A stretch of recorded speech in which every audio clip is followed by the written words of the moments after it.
Ito na naman po ako. Akit na naman po ako sa puno ng atis. Ayan po guys. Maghanap na naman po ako ng hinog na bunga.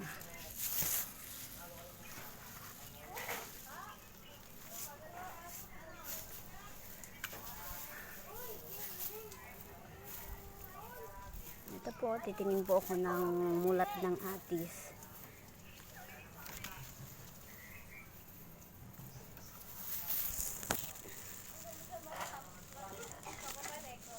Alam kung pwede na ito, kung ano ba ito. Ito po. Galing po ako sa bukid, nag-harvest ako ng tanglad. Yung isa kong karinderya, ang dami pong order na tanglad. Kaya lang, yung akin pong tanglad ay tag-ulan kasi nasisira. Yan po.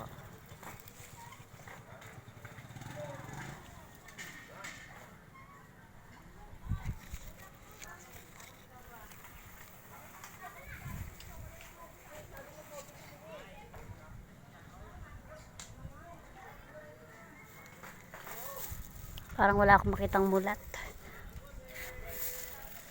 Kahapon po hindi ako umakyat kasi may meeting sa school. Nag-election of officers. Ayun po.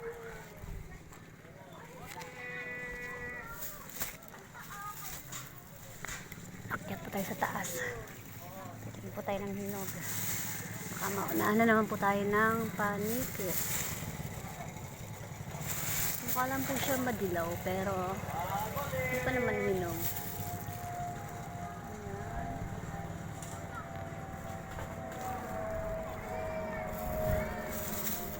Yan, may aeroplano po.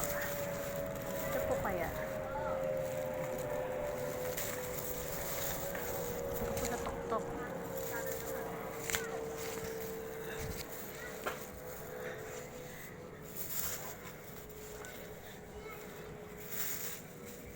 Dala po akong plastic, kaya lang parang wala naman akong makuha.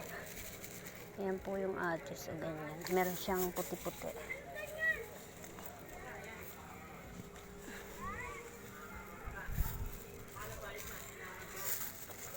Ayan po guys, parang walang hinog.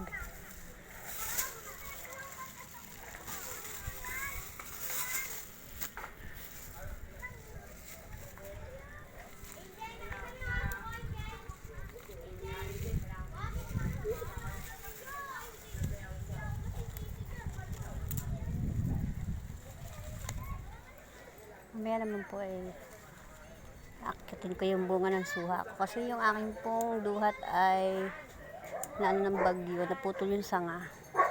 So kailangan kong putulin.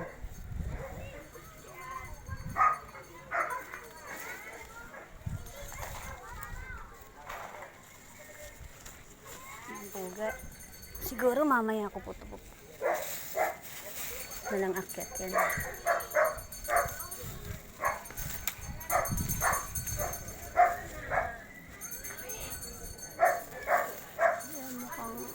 Mukhang hindi pa po hinog eh.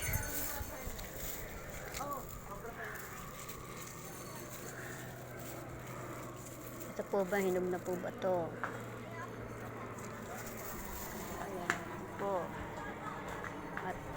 At ayan din po.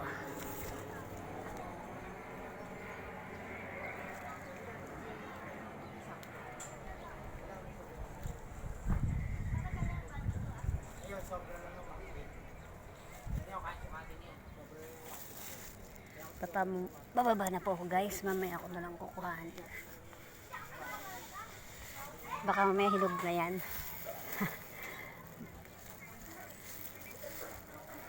Kasi parang hindi pa siya mulat.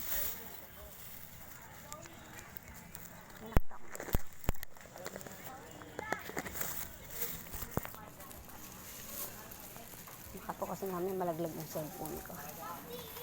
Ayan. Ay, hindi pa din. Ay, ayan, nakuha na tuloy. Napigtal. Ay, napigtal na po. Pero mukha namang may hinog na. Ayan. Kasi yung ano ko po, yung pinsan ko. Bala kong bigyan kasi may ano po, diabetic po siya.